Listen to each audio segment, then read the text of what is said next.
ایک مخصوص خوشبو گھر کے کونے کونے سے پھوٹ رہی تھی. صاف ستھرے نہائے دھوئے تمیز سے بیٹھے بچے. میں نے بازار سے لائے کھانے کے شاپر اس کی طرف بڑھائے تو وہ مسکراتی ہوئی بولی, میں نے کھانا پکا لیا ہے. میں نے کہا, اوہ پر اب تو میں لے آیا ہوں. چلیں خیر, آئندہ مت لائیے گا. وہ مختصر سا یہ کہتی ہوئی کھانے کے شاپر پکڑ کر کچن میں چلی گئی. میری بیوی بھی آج صاف ستھرے لباس میں لیٹی ہوئی تھی. اس کا کمرہ بھی چمک رہا تھا, مگر پتہ نہیں کیوں اس کے چہرے پر عجیب سی بے چینی تھی. وقت گزرتا گیا, بچوں نے اسکول جانا شروع کر دیا. ان کی صحت ماشاءاللہ سے بہت اچھی ہو گئی. پڑھائی میں بھی وہ اچھے جا رہے تھے. ان کا ہوم ورک, کھانا پینا, گھر کے کام کاج سب وہی خاتون ہی کرتی تھی. میں حیران تھا اور خوش بھی, کیونکہ اتنا اچھا تو زاہدہ نے بھی گھر کو نہیں سنبھالا ہوا تھا جتنے اچھے سے وہ سب کچھ کر رہی تھی. میرے کپڑے بھی ہمیشہ استری شدہ الماری میں لٹکے ہوتے تھے. ایک دن ملازم لڑکے کو تنخواہ دیتے ہوئے اچانک میرے ذہن میں آیا کہ اتنے ماہ ہو گئے اس خاتون نے نہ مجھ سے تنخواہ مانگی اور نہ ہی میں نے اسے دی. دل نے سوال کیا, جتنا سب وہ کر رہی ہے کیا اسے صرف تنخواہ دار ملازمہ کہنا یا سمجھنا چاہیے؟ میرے اندر ایک عجیب سی جنگ چھڑ گئی تھی. گھر آ کر میں نے اس خاتون سے تنخواہ کی بات کی تو وہ حسب معمول چہرے پر مسکراہٹ سجائے بولی, مجھے رہنے کو گھر مل گیا ہے, کھانے پینے پہننے اوڑھنے کو سب کچھ مل رہا ہے, مجھے اور کچھ نہیں چاہیے. میں تو پہلے ہی اس سے بہت متاثر تھا. اس کے جواب نے مجھے مزید اس کا گرویدہ کر دیا. میں کچھ وقت کے لیے بالکل بھول گیا تھا کہ میری کوئی بیمار بیوی بھی ہے. بس مجھے تو ہر جگہ وہی خاتون نظر آتی, کھانا پکاتی, بچوں کو سنبھالتی, ہوم ورک کراتی, گھر کی صفائی ستھرائی کراتی. ہاں, وہی تو تھی اس گھر کی اصلی مالکن. پھر مجھے اپنی پہلی بیوی یاد آ گئی, سمیرہ. میری خالہ کی بیٹی تھی. میں اسے بچپن سے پسند کرتا تھا. میں نے جب اماں سے سمیرہ کا ذکر کیا تو اماں بہت خوش ہوئیں, لیکن ابا میری پسند کا سن کر بہت سیخ پا ہوئے. وہ چاہتے تھے کہ میری شادی ان کی بھتیجی سے ہو. گھر میں کئی دن تک بہت جھگڑا ہوا. بالآخر میں جیت گیا اور سمیرہ دلہن بن کر ہمارے گھر آ گئی. مگر بدقسمتی سے ہماری شادی کو ابھی 6 ماہ بھی نہ ہوئے تھے کہ اسے بہت شدید بخار ہو گیا. ایسا بخار ہوا جس نے اس کی جان لے لی. ہمارے سارے خواب دھرے کے دھرے رہ گئے, وہ خواب جو ہم نے اپنے مستقبل کے حوالے سے بنے تھے. میں پتھر کی مانند ساکت ہو گیا. مجھے یقین ہی نہیں آ رہا تھا کہ میری محبوب بیوی سمیرہ مجھے چھوڑ کر چلی گئی ہے. میری حالت مجنوں سی ہو گئی تھی. میں سارا دن سمیرہ کی قبر پر بیٹھا رہتا تھا. اماں میری حالت نہ دیکھ سکی اور وہ بھی چپ چاپ سمیرہ کے پاس ہی چلی گئی. میں اس دن ابا کے گلے لگ کر پھوٹ پھوٹ کر رویا.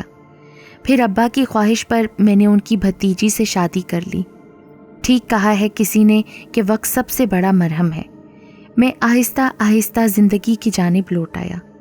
ابا بیمار رہنے لگے تھے. ان کی جگہ دکان پر میں بیٹھنے لگا. اللہ نے مجھے یکے بعد دیگرے 7 بچے دیے. ابا زیادہ تر گھر میں ہی رہتے تھے. میں گھر سے دکان, دکان سے پھر گھر. میں بچوں کے معصوم کہکہوں میں کھو کر ماضی کی ساری تلخیاں بھول گیا تھا. زندگی خوشگوار گزر رہی تھی کہ ایک دن ابا بھی ہمیں چھوڑ کر چلے گئے. میں ابھی ابا کے غم سے باہر نہیں نکلا تھا کہ زاہدہ کو فالج کا اٹیک ہو گیا. بابا چائے. میری بڑی بیٹی ٹرے میں چائے کا مگ رکھے سامنے کھڑی تھی. میں سر جھٹک کر ذہن سے ماضی کو پیچھے دھکیلتا اٹھ کھڑا ہوا. تمہاری آنٹی کیا کر رہی ہیں؟ میں نے چائے کا گھونٹ بھرتے ہوئے پوچھا.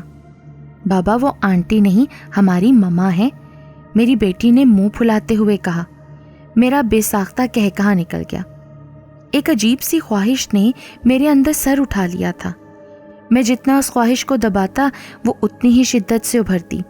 تھک ہار کر ایک دن میں نے موقع دیکھ کر اس سے کہا, مجھے آپ سے ایک ضروری بات کرنی ہے. جی کہیے. چائے کا مگ میرے سامنے رکھتے ہوئے بولی. میں نے ایک نظر اس کے مسکراتے چہرے کی طرف دیکھا. نہ جانے کیوں میں چاہ کر بھی کچھ نہ کہہ پایا. پھر اسی شش و پنج میں کئی ماہ گزر گئے. اب وہ مجھ سے ہلکی پھلکی بات چیت بھی کر لیتی تھی. اس کا فائدہ یہ ہوا کہ مجھے حوصلہ مل گیا اپنی بات کہنے کا. حسب معمول رات کے وقت ہم دونوں ڈرائنگ روم میں بیٹھے تھے. بچے سو گئے تھے. میں چائے پی رہا تھا. چائے کا گھونٹ بھرتے ہوئے میں نے دھیمے لہجے میں کہا, آپ نے میری بیوی بچوں کو میرے گھر میں اتنے اچھے سے سنبھال رکھا ہے, اگر آپ مجھے بھی سنبھال لیں تو؟ کیا میں آپ کا خیال نہیں رکھتی؟ الٹا وہ مجھ سے سوال کرنے لگی. حقیقتاً مجھے کچھ سمجھ نہیں آ رہا تھا کہ میں کیسے بات کروں. وہ مجھے یوں الجھن کا شکار دیکھ کر بولی, آپ گھبرائیں نہیں, آپ جو بھی کہنا چاہتے ہیں کھل کر کہیے. میرا مطلب ہے کہ آپ مجھ سے. جی بولیے. مجھ سے شادی کر لیں. آخر میں نے کہہ ہی دیا. میں نے کنکھیوں سے اس کی طرف دیکھا, وہ ہنوز مسکرا رہی تھی.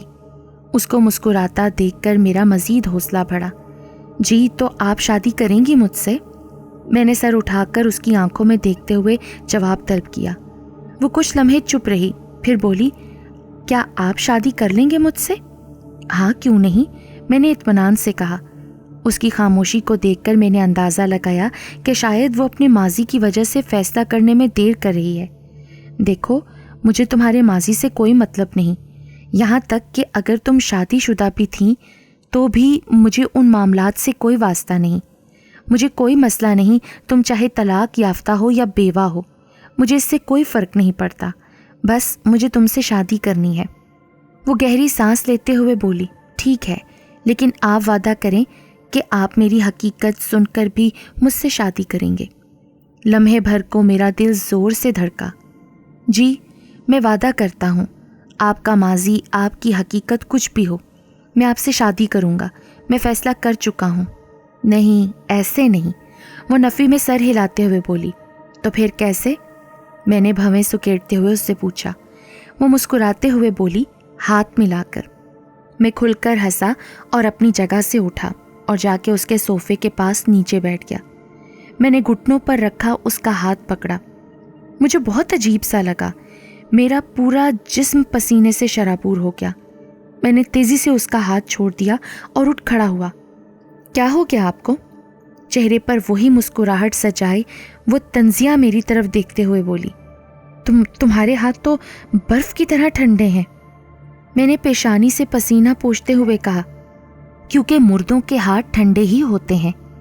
میں تیزی سے مڑا مگر وہاں اب کوئی نہیں تھا, سوائے پورے کمرے میں اگربتیوں کی خوشبو اور ایک آواز کی بازگشت کے, مردوں کے ہاتھ ٹھنڈے ہی ہوتے ہیں. مجھے اپنی ریڑھ کی ہڈی میں سنسنی دوڑتی محسوس ہوئی. کپ کپاتے ہوئے میرے لبوں سے بے ساختہ نکلا, سمیرا.